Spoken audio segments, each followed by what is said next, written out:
Gracias te damos, Señor, en Cristo Jesús. Amén, amor. Qué gran responsabilidad de esta palabra de Dios.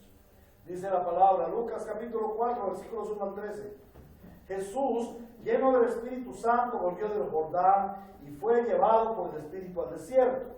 Allí estuvo 40 días y fue tentado por el diablo. No comió nada durante esos días, pasados los cuales tuvo hambre. Si eres hijo de Dios, le propuso el diablo. Si eres el hijo de Dios, le propuso el diablo. Si eres el hijo de Dios, le propuso el diablo, dile a esta piedra que se convierta en pan. Jesús le respondió, escrito está, no solo de pan vive el hombre. Entonces el diablo lo llevó a un lugar alto y le mostró en un instante todos los reinos del mundo. Sobre estos reinos y todo su esplendor, le dijo el diablo, te daré la autoridad porque a mí me ha sido entregada y puedo dársela a quien yo quiera. Así que si me adoras, todo será tuyo. Jesús le contestó, escrito está, adorarás al Señor tu Dios y a Él solo servirás.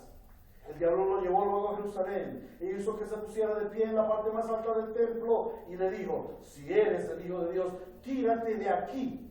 Pues escrito está, ordenará a sus ángeles que te guarden con cuidado, te sostendrán en sus manos para que no tropiece tu pie con piedra alguna. También está escrito, no pongas a prueba al Señor tu Dios, le replicó Jesús. Así que el diablo, habiendo agotado todo recurso de tentación, lo dejó hasta otra oportunidad. Palabra de Dios. Amén. Podemos sentarnos. En la enseñanza anterior comenzamos a meditar en este texto que claramente nos enseña la forma como Cristo venció la tentación. Un aspecto muy importante que vimos es que el Señor nos enseña en este pasaje que al pecado debemos atacarlo antes que gane ventaja. Recuerden que lo que les dije al inicio la vez pasada fue eso. Ya vimos en el pasaje del hijo pródigo cómo atacar el pecado cuando ya ha venido.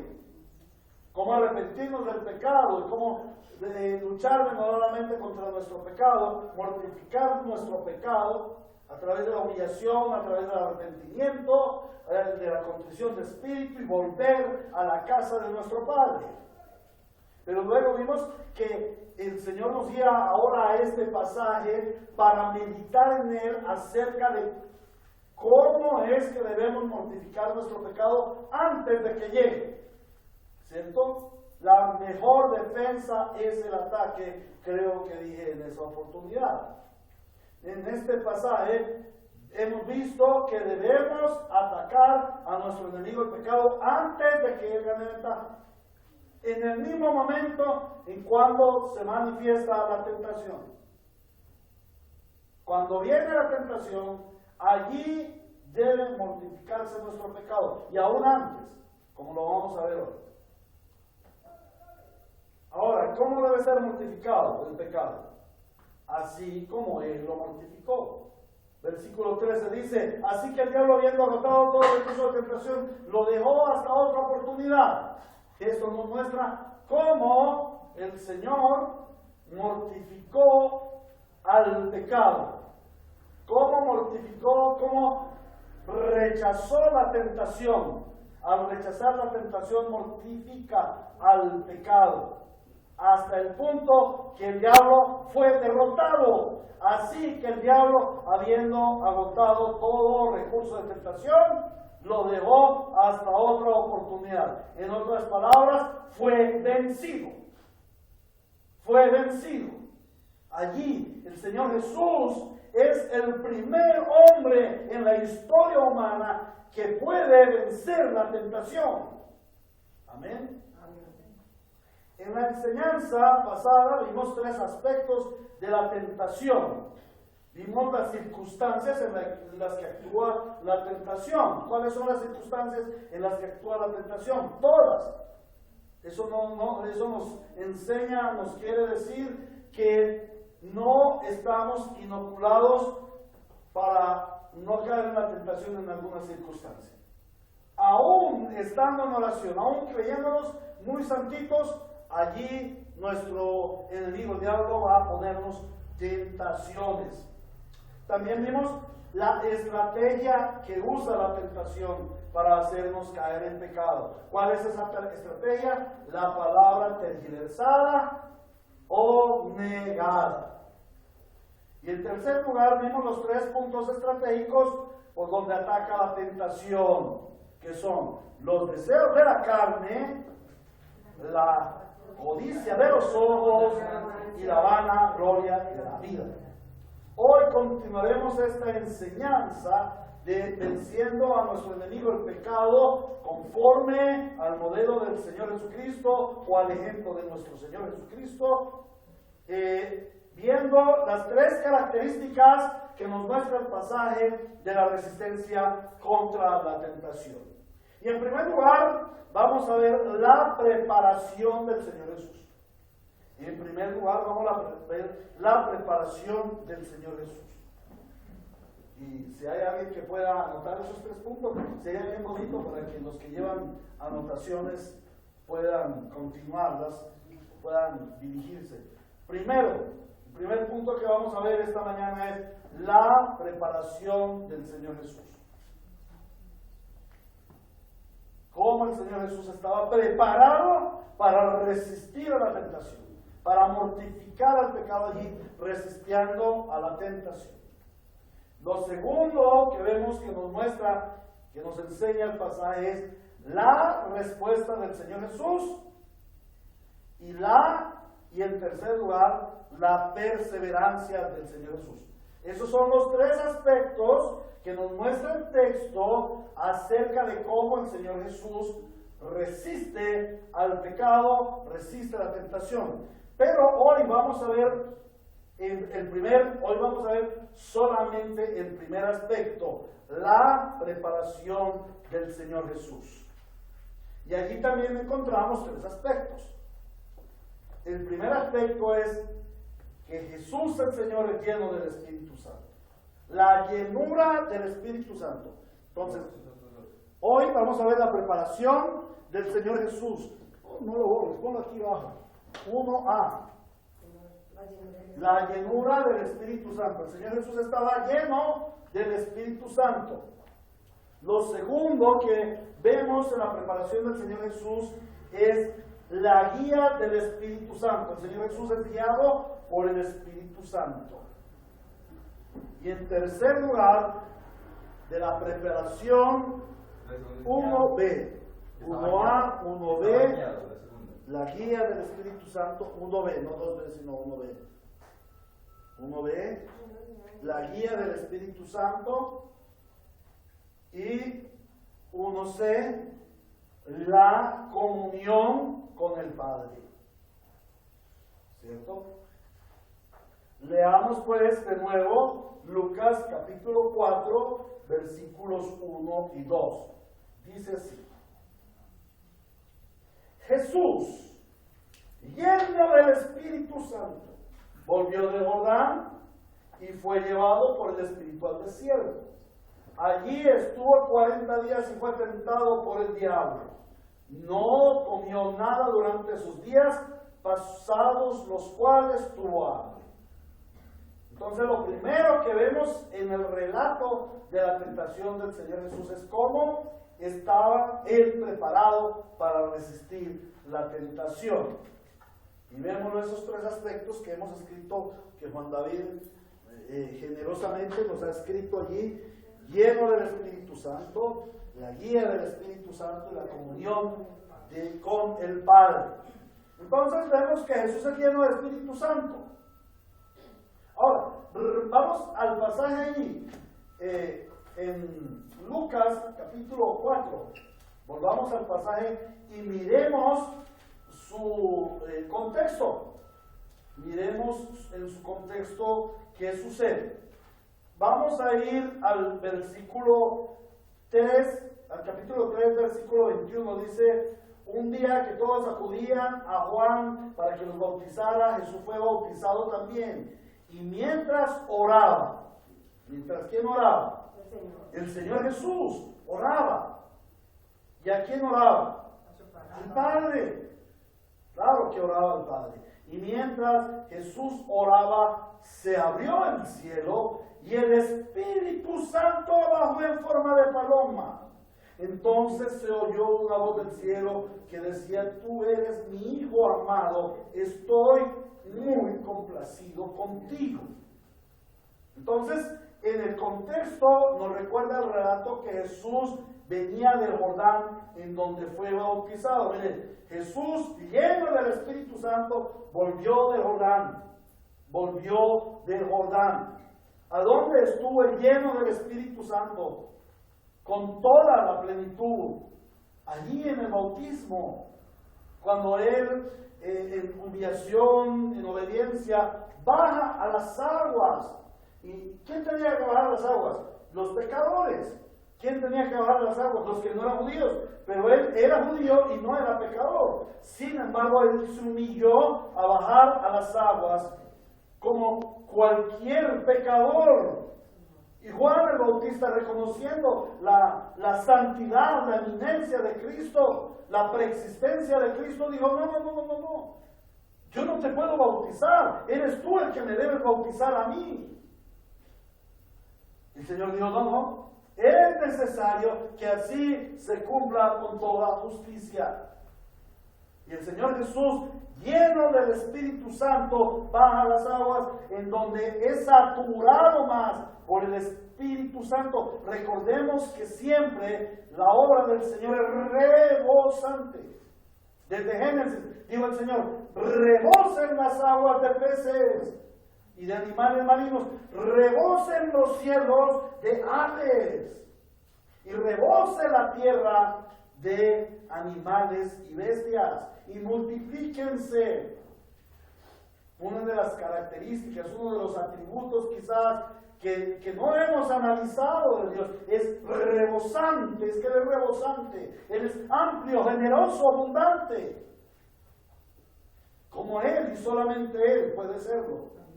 Entonces el Señor Jesús ya naturalmente era rebosante del Espíritu Santo. Antes de venir a la tierra ya era lleno del Espíritu Santo. Él no necesitaba más del Espíritu Santo. En su nacimiento Él fue lleno del Espíritu Santo. ¿Por qué? Porque lo engendró el Espíritu Santo. Es el único ser engendrado por el Espíritu Santo en plenitud. Y toda su vida, toda su infancia fue guiado, fue llevado por el Espíritu Santo. El Señor Jesús estaba rebosante del Espíritu Santo. Pero baja las aguas. Y allí el Señor nos describe en la Escritura que aún lo rebosante que era del Espíritu Santo, el Espíritu Santo baja sobre Él y se posa sobre Él, aún para hacerle rebosar más. Él fue bautizado y en ese bautismo el Espíritu Santo se posa sobre Él para llenarle más, para empoderarlo más y para certificarlo más como Hijo de Dios. Como el Hijo de Dios que iba a cumplir su misión en la cruz del Calvario. Ahora, en Juan capítulo 3, 34 dice el Señor: el enviado de Dios comunica el mensaje divino, pues Dios mismo le da su Espíritu sin restricción, su Espíritu sin medida, su Espíritu rebosante. El enviado de Dios es Cristo. Y no hay restricción para la obra del Espíritu Santo en Cristo. ¿Qué característica tan importante en ese momento de la tentación, en ese momento de mortificar el pecado? ¿Qué característica tan importante la del Señor Jesús? Lleno del Espíritu Santo. Jesús, lleno del Espíritu Santo. Porque ya había estado en el Jordán siendo llenado del Espíritu Santo. Ahora sube al desierto. El Señor Jesucristo desarrolla todo su ministerio con la llenura del Espíritu Santo. Toda su vida está bajo el poder, bajo la guía, bajo la unción del Espíritu Santo. Por eso se llama el ungido, el Cristo, el enviado, el Mesías. Lleno del poder, lleno de la persona del Espíritu Santo. Ahora, así mismo como el Señor Jesucristo es lleno del Espíritu Santo, los hijos de Dios hemos sido bautizados en el Espíritu Santo. Amén. Vamos a mirarlo, a ver, ¿será que yo estoy mintiendo? Juan capítulo 3. Juan capítulo 3. Dice el Señor,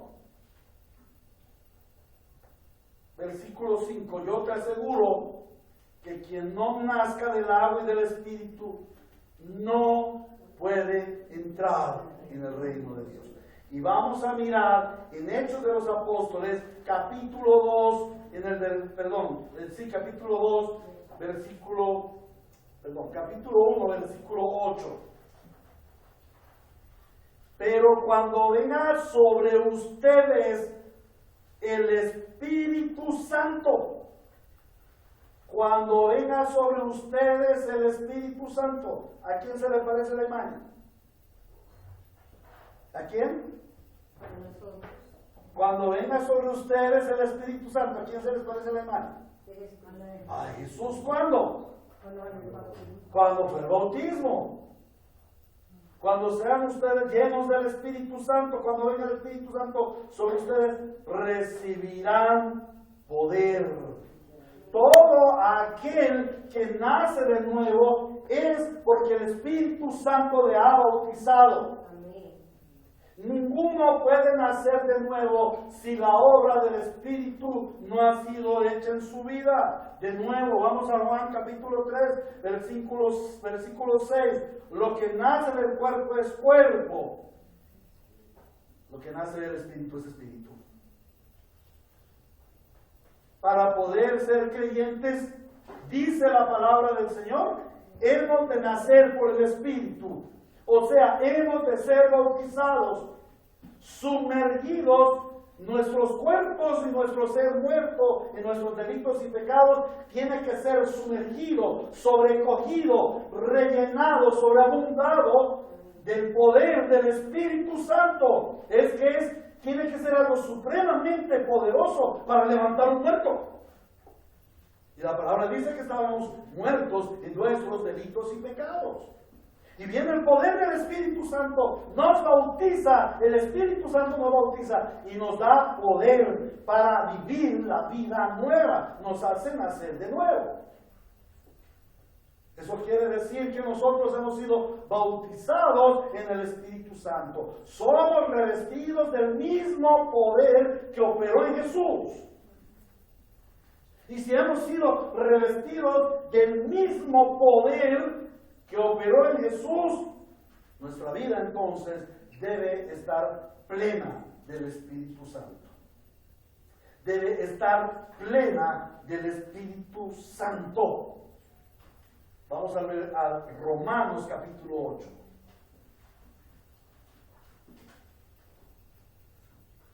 Dice la palabra de Dios.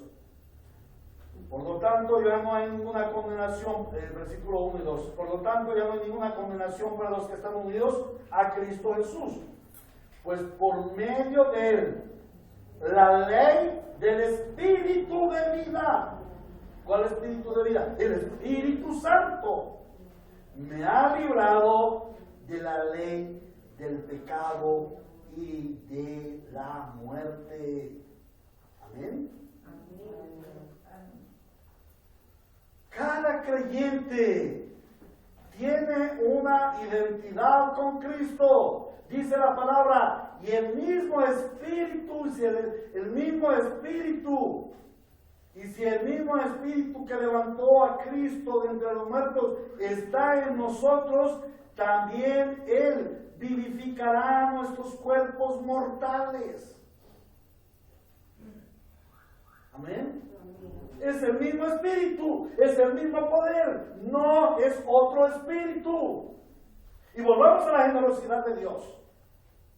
Dios, como generoso, rebosante de poder, rebosante de amor, rebosante de bondad, nos rebosa del Espíritu Santo.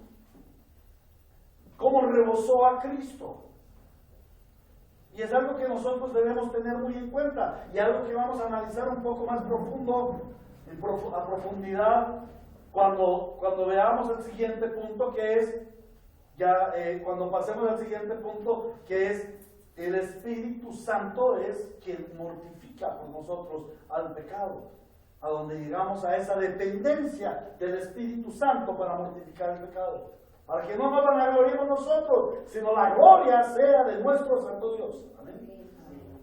Entonces los hijos de Dios, siendo bautizados en el Espíritu Santo, somos revestidos del mismo poder que operó en Jesús. Por lo tanto, como consecuencia, nuestra vida debe estar plena del Espíritu Santo. ¿Por qué nosotros caemos tan fácilmente en el pecado? Porque nuestra vida no está plena del Espíritu Santo. Y debemos anhelar, debemos clamar, debemos procurar, debemos buscar más la presencia, el poder, la unción del Espíritu Santo. Ya tenemos el Espíritu Santo. Él ha venido a morar en nosotros. Pero también por ahí en Efesios dice el Señor, no contristéis al Espíritu Santo. Como nosotros no estábamos acostumbrados a vivir con el Espíritu Santo, cuando el Espíritu Santo viene a morar en nosotros, nosotros le ofendemos, nosotros le contristamos. Y eso no quiere decir que porque le contristamos, Él toma sus maleticas y se va llorando. No, el Espíritu Santo vino a morar en nosotros eternamente. Porque el Espíritu Santo es la identidad de Cristo en nosotros, el aplicador de la redención en nosotros. Él no se va a ir, Él no está dudando. Cuando Dios eligió desde antes de la fundación del mundo a los santos creyentes, Él determinó y el Espíritu Santo se ofreció a venir a morar en nosotros, aún sabiendo que le íbamos a conquistar. Pero nosotros vemos personas que tienen niveles diferentes de santificación. ¿Por qué tienen niveles diferentes? ¿Porque Dios los quiere más? ¿Porque son mimados de Dios? No, de ninguna manera. Tienen niveles diferentes porque contristan menos al Espíritu Santo. Porque respetan más al Espíritu Santo. Y es algo que nosotros debemos anhelar en nuestro corazón y clamarle al mismo Espíritu Santo. Señor, lléname de ti. Lléname de ti más y más. Hazme un hombre, hazme una mujer reverente a ti, para yo ser lleno de ti, para que yo no te contriste más, que cada vez yo te honre más, que cada vez esté más lleno de ti. La llenura del Espíritu Santo tiene en gran medida, tú tienes gran medida de injerencia en ello. En cuanto más contristes al Espíritu Santo, menos lleno del Espíritu Santo vas a ser, porque el Espíritu está contristado. Entre más honres al Espíritu Santo y menos le contristes, más lleno del Espíritu Santo vas a vivir. Ahora, nunca alcanzaremos la estatura de Cristo en esta tierra debido a nuestro pecado, a nuestros pensamientos, a nuestras obras, a nuestra carnalidad, a nuestra mundanalidad, a nuestra forma de pensar. Nunca llegaremos a la misma estatura de Cristo, pero por el poder de Dios sí llegaremos a su debido tiempo y en el estado de glorificación a esa estatura de Cristo. Ya no podemos pecar. Ya no podremos pecar. Ya tenemos todo poder sobre el pecado. No vamos a querer ni vamos a poder pecar. No habrá en nuestro corazón, en nuestra mente, un solo pensamiento, un solo anhelo de pecar. Porque estaremos absolutamente llenos del Espíritu Santo, en la presencia de Cristo. Y lo mejor y el mayor anhelo que hay en mi corazón es partir a la presencia de Cristo, porque aborrezco el pecado que aún mora en mí. Me molesta, me perturba, y yo quiero ser más lleno del Espíritu Santo. Y espero que sea tu anhelo también, amada. Que tengas un anhelo sincero por ser lleno del Espíritu Santo. Ahora vamos a ver el segundo punto.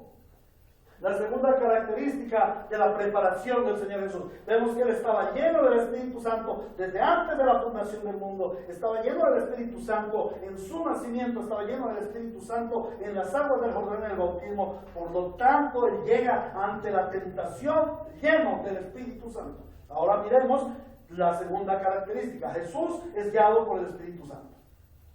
El Señor Jesús, también llamado el Cordero de Dios, es guiado, es conducido, es llevado de la mano por el Espíritu Santo al desierto. Dice, Jesús, lleno del Espíritu Santo, volvió del Jordán y fue llevado por el Espíritu al desierto.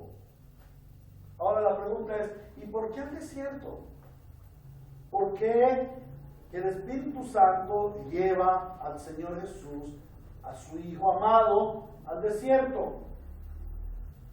Para nosotros, el ser conducido por el Espíritu Santo al desierto no es algo agradable y lo resistimos. ¿Cuántos de ustedes han pasado por un desierto espiritual o material en su vida? Por ejemplo, un desierto en el aspecto laboral, un desierto en el aspecto económico, un desierto en el aspecto moral, un desierto en la oración, por ejemplo. ¿Cuántas veces hemos pasado por un desierto? Un desierto en los sentimientos, en las emociones, una pérdida significativa. ¿Cuántas veces hemos pasado por allí? Y allí nos arrodillamos y decimos, Señor, sácame de este desierto. Pero aquí la Biblia nos dice que nos lleva al desierto. Que Él a su Hijo le llevó al desierto. Y si Él llevó a su Hijo al desierto, ¿cómo no nos lo va a llevar a nosotros también, sus hijos adoptivos, al desierto? Es en el desierto en donde el Señor transforma nuestras vidas. ¿Por qué el Señor lleva a Jesús al desierto? Nosotros resistimos el desierto, no nos gusta el desierto. Y el Señor Jesucristo, nuestro ejemplo, fue dócil a la dirección del Espíritu Santo. Él no le dijo, Espíritu Santo, no me lleves al desierto. Y eso me hace recordar a un modelo, a un tipo de Jesús y a un tipo de la redención y a un pacto redentivo. Por allá en Génesis, ¿se acuerdan ustedes?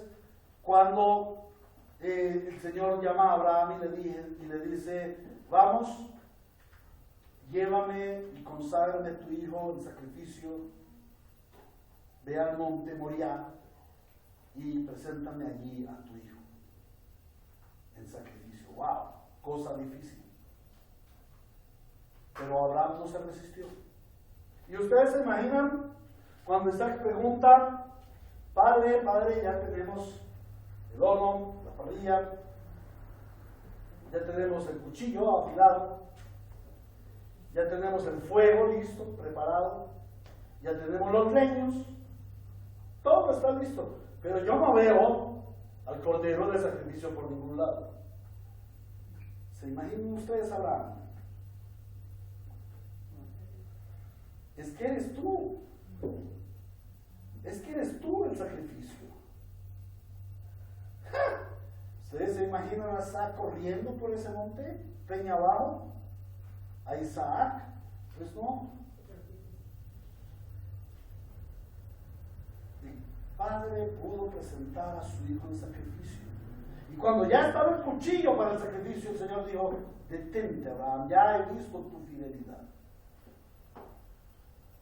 Deja ir a tu hijo. Deja libre a tu hijo. Ahora se levanta y ve el cordero allí, ve el carnero. Y entonces Abraham dice, el Señor se proveyó de su sacrificio. Y ese sacrificio es Cristo. El Señor Jesús es conocido como el Cordero de Dios. Y como Cordero, Él asiste al sacrificio, Él asiste al desierto. Pero nosotros, ¿cuánto anhelamos el paraíso y no el desierto? ¿Cuánto queremos queremos la comodidad y no la incomodidad, el bienestar y no el sufrimiento o el dolor. Y eso se predica mucho hoy en las iglesias. Las falsas doctrinas conducen a la gente para que vivas una vida feliz, para que vivas en un buen lugar, tengas un buen carro, disfrutes de la vida porque tú eres hijo de Dios. Bueno, pues aquí el hijo de Dios no está disfrutando de la vida. El Espíritu lo lleva al desierto. ¿Cuánto anhelamos nosotros el paraíso en el desierto? Pero el Espíritu Santo siempre nos va a guiar. A sus hijos nos guía de lo mejor a lo excelente. Y la excelencia de Cristo para el caso era el desierto. Cristo, el Señor, tenía que ir al desierto y eso era lo excelente. Aunque allí sufriera padecimientos, aunque allí no hubiera nadie, aunque allí tuviera necesidades, sintiera calor, sintiera frío, soledad. Y me causa curiosidad que ese desierto al que se refiere cuando estaba estudiando el tema, dice que quedaba cerca al mar muerto. E inmediatamente me imagino, yo no he estado allí, quizás algún día lo vea, si Dios tiene misericordia de mí, me quiere llevar. Pero supongo que si el mar es muerto, pues debe oler fétido, no debe oler agradable, entre otras cosas porque es bastante alcalino. Entonces, aunque allí hubiera olor a muerte, o no solamente el olor, sino se sintiera ese ambiente de muerte. Me hace recordar alguna vez que salí de nuestra nación a un país vecino y al cruzar la frontera sentí ese frío de estar fuera de mi ambiente. Recuerdo cuando hace algunos años en nuestra nación la guerra desplazaba y mataba gentes, campesinos, y nomás aquí saliendo del santuario y hasta casi llegando a Doradal, pasaba uno del alto allí del santuario, de Alto Bonito se llama, y pasaba uno y era como la frontera, y de ahí para abajo, durante hora y media, sentía uno frío de muerte. Pues me imagino al Señor Jesús. Allí, si yo sentía el frío de muerte, ¿cómo sentiría el Señor Jesús ese dolor, ese frío de muerte cerca al mar muerto? Ahora, ese desierto nos debe recordar nuestra naturaleza humana. Y Jesús, el Señor, fue llevado al desierto para identificarse con esa naturaleza humana de necesidad, de dolor, de resequedad, de angustia, de pobreza, que no hay nada a mi alrededor. Y allí estuvo 40 días el Señor Jesús. Y yo no me supongo que Él estaba disfrutando de hotel 5 estrellas. Pero este paso era primordial. Y por ello el Espíritu Santo lo contuvo allí. Asimismo, los hijos de Dios hemos de ser guiados por el Espíritu Santo, aunque el Espíritu Santo nos lleve al desierto. Y volvamos a Romanos 8:14, porque dice: porque todos los que son guiados por el Espíritu de Dios, estos son hijos de Dios. ¿Cómo reconocemos a un hijo de Dios? Es guiado por el Espíritu Santo de Dios. Y el Espíritu Santo de Dios, ¿a dónde lo guía uno? ¿Al Hotel Hilton Cartagena? ¿A Miami Beach? ¿A las playas de Cancún? No. Si el Espíritu Santo guió a su hijo al desierto, a ti y a mí también nos va a guiar al desierto. Porque es en el desierto donde tenemos íntima comunión con el Padre. Y eso nos lleva al tercer punto. Jesús en comunión con el Padre. Jesús en comunión con el Padre. Y volvemos allí al texto. Dice, Jesús, lleno del Espíritu Santo, volvió de Jordán y fue llevado por el Espíritu al desierto. Allí estuvo 40 días, solo. Bueno, no solo, en realidad humanamente solo. Ahora, allí dice que allí estuvo 40 días y fue tentado por el diablo y no comió nada durante esos días, pasados los cuales tuvo hambre. ¿Y a qué fue el Señor Jesús? ¿Para qué fue llevado el Señor Jesús al desierto? ¿Cómo es que el Señor Jesús se deja llevar al desierto? Hermanos, Él iba al desierto a hacer un ayuno de 40 días. Pero ese ayuno no se trata simplemente de aguantar hambre o de mortificar la carne, como dicen algunos. Aquel ayuno es un asunto de adoración, es un asunto de comunión, es un asunto de intimidad con el Padre. El Hijo va al desierto para estar en íntima comunión con el Padre. ¿A qué nos lleva el Señor Jesús al desierto? A estar en íntima comunión con el Padre. Si nosotros no somos llevados por el Espíritu al desierto, no vamos a tener comunión con el Padre. Y de nuevo lo digo a los hermanos. Uno de los temores más grandes en mi vida es estar en estados de boyancia, en estados de comodidad. Cuando yo estoy cómodo, no busco al Señor. ¿Para qué buscar al Señor? Si no lo necesito, lo tengo todo, estoy lo más de bien. Entonces hay que dormir tarde. Bueno, pues ya me he levantado mucho tiempo temprano, entonces hoy puedo dormir tardecito. Y me levanto y hago un devocional. Y sí, levántate y haz un devocional tarde a ver qué sucede. A ver, ¿cuánta devoción hay en tu devocional? No necesitamos de Dios cuando tenemos comida. Sencillamente abrir la nevera, ir a un restaurante y comer. No necesitamos de Dios. ¿Para qué? Ir a la oración. Pero no más que veamos la nevera un poquito vacía y que el sueldo no está alcanzando y que posiblemente perdiste el empleo. Ahí sí te arrodillas a orar. Fuiste llevado por el Espíritu al desierto. Fuiste llevado por el Espíritu al desierto. Y allí en el desierto es donde conoces a tu Señor el proveedor. Y allí en el desierto es donde conoces a tu Señor el perdonador de pecados. Y allí en el desierto es donde conoces al Señor todopoderoso que levanta tu vida de la miseria y del polvo. Amén. Es en el desierto en donde realmente conocemos al Señor. Por eso le tengo miedo a los tiempos de boyancia, a los tiempos de comodidad. El Señor Jesús fue separado del ruido. Él no tenía impedimento alguno para estar en plena contemplación al Padre. Asimismo, nosotros hemos de ser llevados al desierto para estar fuera del mundanal ruido. A veces en medio de nuestro empleo tenemos ese mundanal ruido que no nos deja levantar nuestros ojos y nuestra voz al Señor, que no nos permite estar en comunión con Él. El afán, la ansiedad, el cumplir los compromisos del mundo y de los hombres nos alejan de cumplir nuestra comunión, o no de cumplir, sino de estar en nuestra comunión con Dios. Entonces el Hijo asiste al desierto para estar en comunión con el Padre, contemplándolo.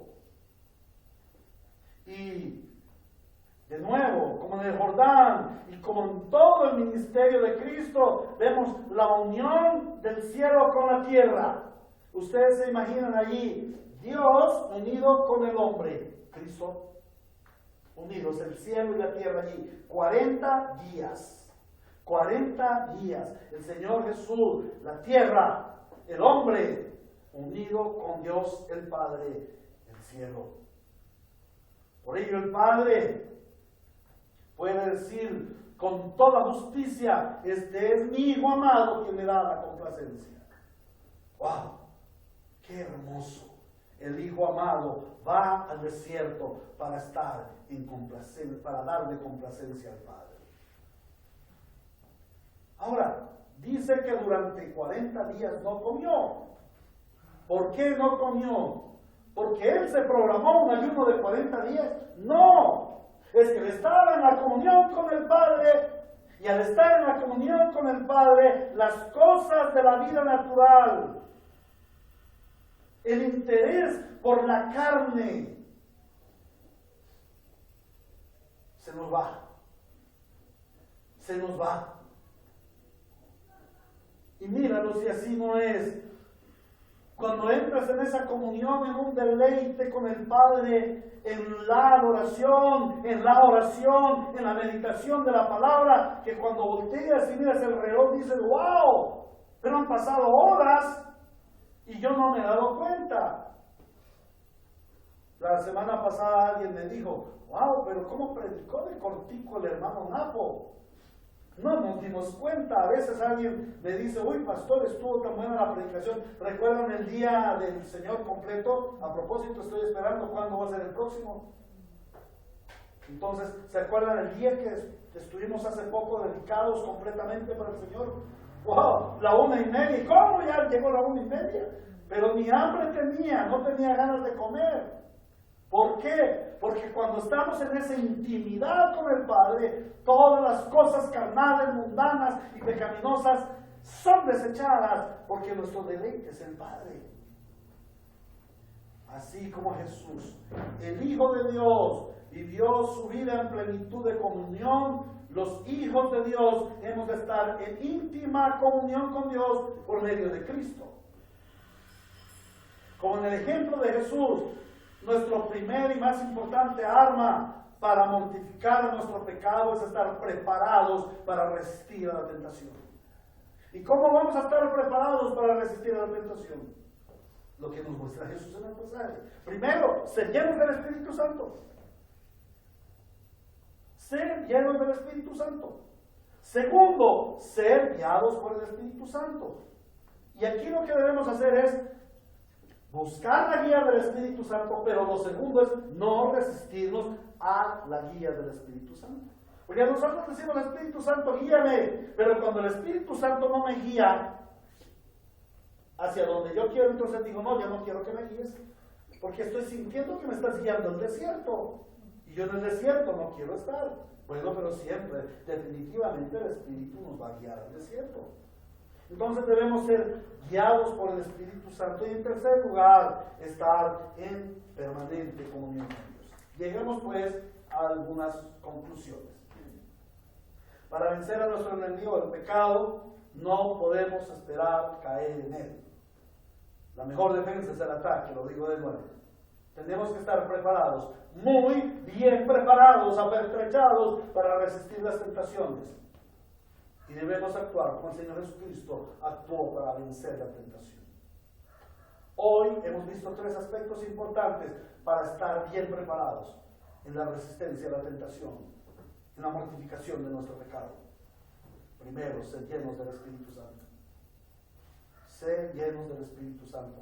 No pierdas su llenura. No contristes al Espíritu Santo. Clama por una llenura mayor. Y yo clamo. Yo pido al Señor. Lléname, lléname a mí de tu Espíritu Santo. Y Señor, líbrame de contristarte como lo hago frecuentemente.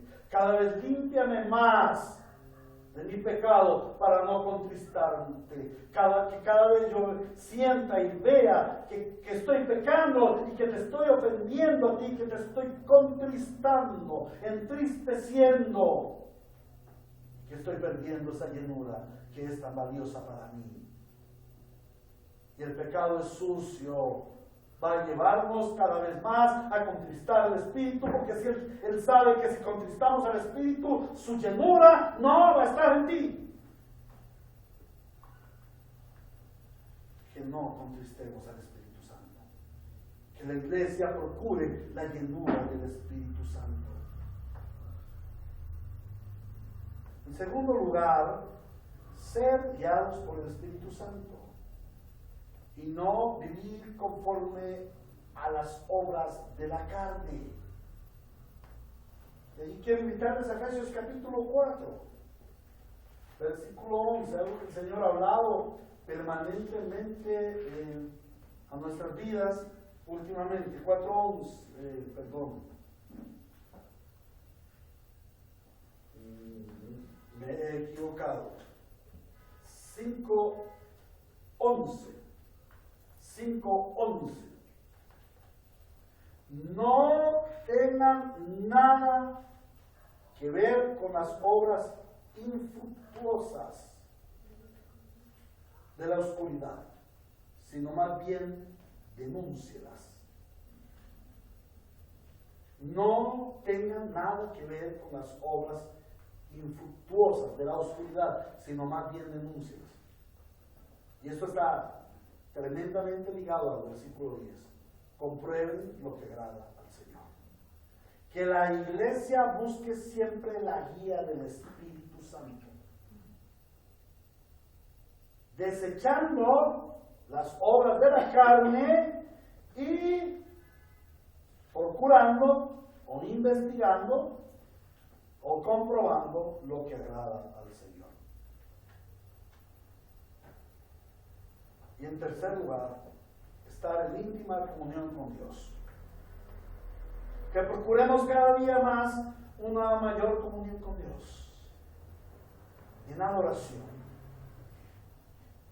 Que nosotros mismos vayamos al desierto. La guía del Espíritu es llevarnos al desierto. ¿Qué es el desierto? ¿El dolor, la necesidad? No, el desierto es estar alejados del mundanal ruido para entrar en comunión con Dios. Que estemos en adoración, en una continua adoración. Me imagino al Señor Jesucristo contemplando ahí al Padre, en contemplación al Padre, adorando al Padre. Su oración frecuente allí al Padre, pidiendo ser revestido de poder del Espíritu Santo, ser lleno, ser saciado del Padre. Y recordando y meditando en sí mismo, en la palabra, en el verbo encarnado.